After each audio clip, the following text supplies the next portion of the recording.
وہ بعد میں اس کو دیکھیں گے, دوں گا میں سب کو اس کا حق, لیکن ذرا آرام سے کریں گے, جلدی نہیں ہے. چھپا لیا اس. پھر اس کے دل میں شیطان وسوسے ڈالتا ہے, ابے تیرے چھوٹے بھائی ہیں نا, تو ان کو وراثت دینے کے بجائے اس سے بزنس کر, بزنس کرے گا, پیسہ آئے گا تو بھی ان کو کھلائے گا, تو انہی کے لیے میں کر رہا ہوں. اس طرح سے دھاندلی کر کے جائیدادیں ہڑپ کر لیتے ہیں. کیونکہ جو دیندار ہوتا ہے نا, اس کا, ہمارے حضرت فرمایا کرتے تھے, مولوی کا شیطان بھی مولوی ہوتا ہے. وہ اس کو شریعت کا لیبل لگا کے غلطیاں کرواتا ہے اس سے. وہ اس کو جو ہے نا, جو مولوی ٹائپ کے لوگ ہوتے ہیں ان کا شیطان مولوی ٹائپ کا ہوتا ہے, جو مولوی ہوتے ہیں ان کا شیطان مولوی ہوتا ہے, جو مولوی ٹائپ کے ہوتے ہیں وہ بھی مولوی ٹائپ کا. جو شیطان اتنا ماہر ہے, وہ ہر ایک کو, ہر فیلڈ کا ماہر ہوتا ہے شیطان. اس کو پتا ہے اس بندے کو میں نے کہاں کیسے گمراہ کرنا ہے. آپ کو پتا ہے یہ جو عیسائیوں میں شرک آیا, یہ شیطان لے کر آیا نا. تو کیا شیطان نے عیسائیوں کو عیسیٰ علیہ السلام کے خلاف بغاوت پہ اکسایا تھا؟ کیا مذہب سے دور ہٹایا ان کو؟ نا نا نا نا. وہ جانتا تھا کہ یہ لوگ عیسیٰ ابن مریم کے اتنے معجزے دیکھ چکے ہیں, اتنے کہ یہ اب عیسیٰ ابن مریم سے دور ہونے والے نہیں ہیں. ان کو آپ کے نبی ہونے پر اتنا یقین ہے کہ میں اگر ان کو یہ وسوسے ڈالوں گا کہ وہ نبی نہیں تھے تو ٹائم ویسٹنگ کے علاوہ کچھ بھی حاصل نہیں ہوگا. ٹائم ویسٹنگ ہے. یہودی کو اس نے یہ ورغلا دیا کہ یہ نبی نہیں ہے, شیطان نے جو ہے نا ورغلا دیا. عیسائیوں کو نہیں ورغلا, وہ تو صبح شام عیسیٰ ابن مریم کے معجزے دیکھ رہے تھے. اتنے معجزے, بغیر باپ کے پیدا ہونا, پھر ماں کی گود میں گواہی دینا کہ میں اللہ کا پیغمبر ہوں, ایک خدا کی عبادت کرو. پھر اس نے سوچا کہ اس قوم کو میں شرک پہ لے کر آؤں. اس نے کہا ان میں شرک لانے کا طریقہ یہ کہ بت پرست بنا دوں میں ان کو. اس نے کہا, شیطان نے بولا یہ بھی پاسبل نہیں ہے. وہ عیسائیوں کو جانتا تھا. عیسیٰ ابن مریم توحید پر اتنا کچھ کہہ کے چلے گئے ہیں کہ بت پرستی اس قوم میں کبھی بھی نہیں آ سکتی. اگر میں ان کو بتوں کی عبادت پہ لاؤں گا تو ٹائم ویسٹنگ کے علاوہ کچھ بھی حاصل نہیں ہوگا. بہت امپورٹنٹ بات ہے, آج بھی یہی ہو رہا ہے, شیطان یہی کر رہا ہے. شیطان کو بہت بڑی فلم ایسے ہی تھوڑی کہا جاتا ہے. تو اس کو پتا تھا کہ یار ان میں بت پرستی نہیں آ سکتی, بت پرستی نہیں آ سکتی. شیطان نے بولا کہ اگر میں ان کو سب کو زانی بنانا چاہوں گا یہ بھی پاسبل نہیں ہے, کیونکہ یہ زنا کے خلاف ہے. مذہبی لوگ ہیں نا, یہ نہیں, یہ 2-4 لوگ زنا کر لیں گے, سارے تھوڑی زانی بن سکتے ہیں. شیطان نے کیا کیا, شیطان نے کہا ان کے اندر جو سب سے بڑی خوبی ہے نا وہ یہ کہ عیسیٰ ابن مریم سے یہ ٹوٹ کے محبت کرتے ہیں. اس محبت میں یہ کمپرومائز کرنے کے لیے تیار نہیں. یہ خوبی, اسی خوبی کو ان کی سب سے بڑی خامی بنا دو, اسی خوبی کو ان کی سب سے بڑی خامی بنا دو. حضرت عیسیٰ کے نام پہ سیرت کے جلسے کرواؤ. وہ جلسے بھی ٹھیک ہیں بھائی, حضرت عیسیٰ کی سیرت بیان ہوگی, خطیب آئیں گے, تقریریں ہوں گی, مقابلہ ہوگا کہ کون عیسیٰ کی شان کو کتنا اونچا بیان کرتا ہے. خطابت میں تو یہی ہوتا ہے نا. ایک خطیب یہ بیان کر رہا ہے کہ عیسیٰ ابن مریم اللہ کے بندے تھے, نہ مختار کل تھے, نہ حاضر ناظر تھے, نہ مشکل کشا تھے, بس اللہ کے بہت محبوب تھے. اس کی تقریر اتنی ہٹ نہیں ہوگی, اس کی زیادہ ہٹ ہوگی جو کہ عیسیٰ ابن مریم بغیر باپ کے پیدا ہوئے. سارے پیغمبر باپ کے ذریعے پیدا ہوتے ہیں, یہ بغیر باپ کے ہوئے, تو کچھ تو ہے ان میں. انسان تو باپ کے بغیر پیدا نہیں ہو سکتا, انسان تو مردوں کو زندہ نہیں کر سکتا, انسان تو جو پیدائشی نابینا ہو ان کی کوئی بینائی نہیں لوٹا. اتنے سارے کام عیسیٰ کر رہے ہیں اور باپ بھی نہیں ہے. اس کا مطلب خدا ان کا باپ, معاذ اللہ, نقل کفر نباشت, ان کا باپ کون ہے؟ معاذ اللہ, خدا ہے. اب سوال پیدا ہوتا ہے, عیسائیوں نے اپنے خطیبوں سے پوچھا کہ باپ خدا تو جن نہیں سکتا کسی کو, تو انہوں نے کہا نہیں, ہم نہیں کہہ رہے کہ خدا نے ان کو جنا ہے, خدا کے جسم کا ٹکڑا نہیں ہے, بس باپ ہے اللہ. اچھا مجازن باپ ہوگا, جیسے کسی بڑے کو بھی آپ مجازن باپ کہہ دیتے ہو, حقیقتاً نہیں ہے. اور بیٹا ان کو مجازن کہہ دو, جیسے ہم کہتے ہیں نا باپ کو بھی آدمی بیٹا کہہ دیتا ہے بعض دفعہ, صحیح ہے نا, بیٹا کیا کر رہے ہو.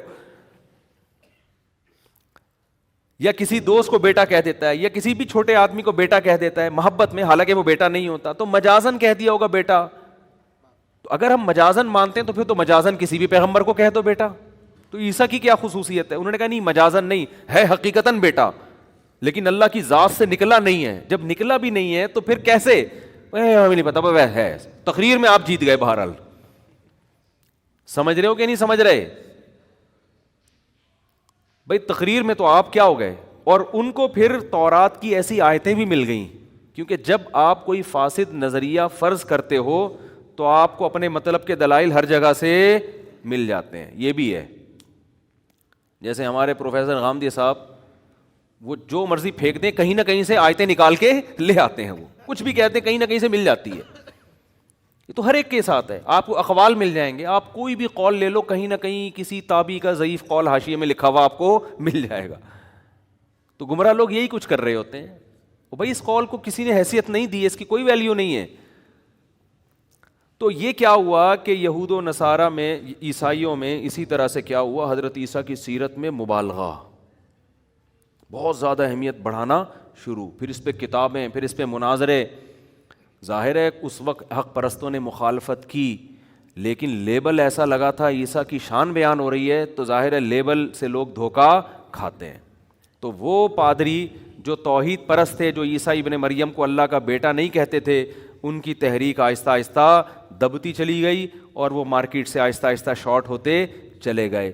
اور وہ عیسائی, وہ پادری, وہ ان کے مذہبی رہنما جنہوں نے کہا عیسیٰ اللہ کے بیٹے ہیں, اور تورات انجیل میں ایسی آیتیں بھی ملتی تھیں جن میں بیٹے کا اطلاق کیا گیا, وہ مجازی معنوں میں, محبوب کے معنی میں, ان آیتوں سے بھی انہوں نے غلط مطلب نکالنا شروع کر دیا.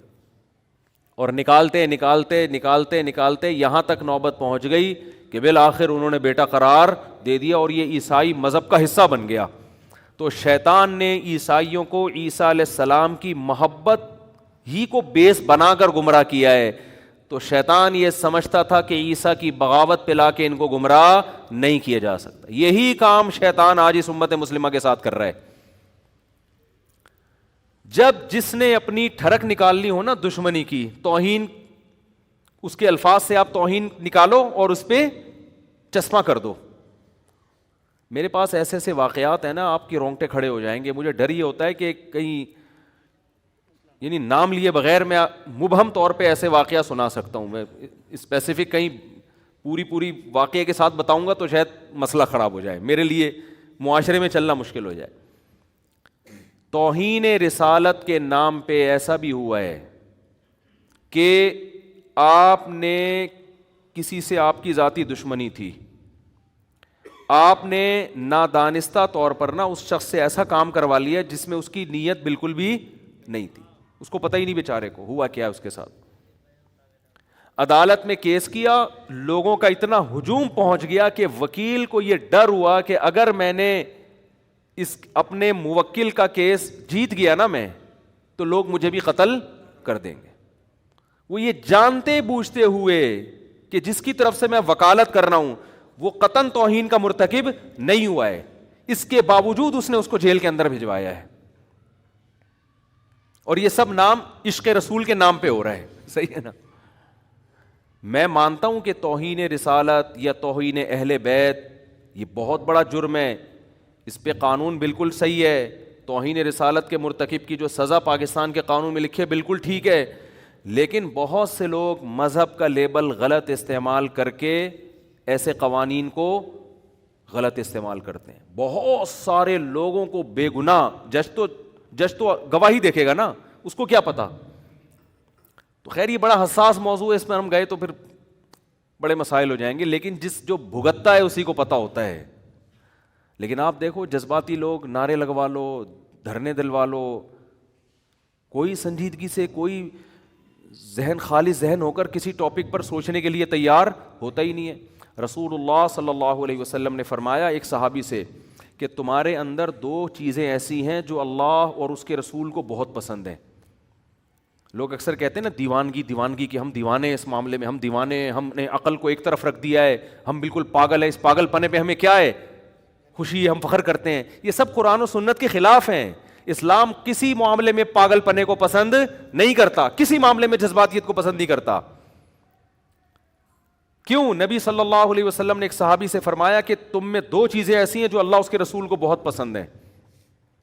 حالانکہ نبی نے کسی کے چہرے پر اس کی تعریف کرنے سے منع کیا ہے, لیکن یہاں نبی صحابی کی تعریف کر رہے ہیں ان کے سامنے.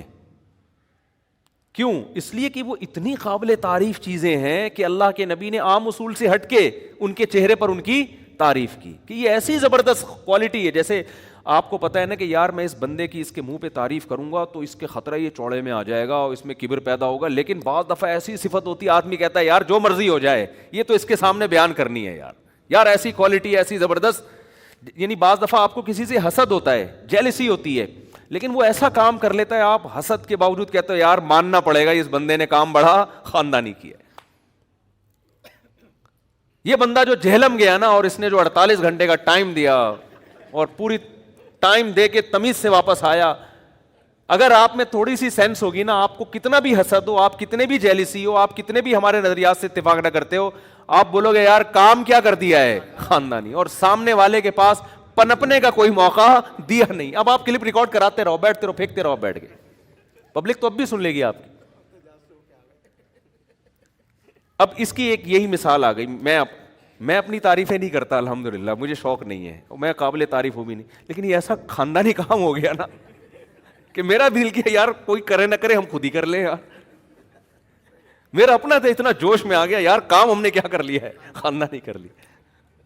حالانکہ میں اپنے کسی کام کو خاندانی نہیں کہتا, ہم تو نالائق, لیکن یہ کام ٹائٹ ہو گیا تھا استاد, اتنی تمیز سے گئے ہم, کیا کدھر سے آ گیا یہ ٹاپک. چلو خیر.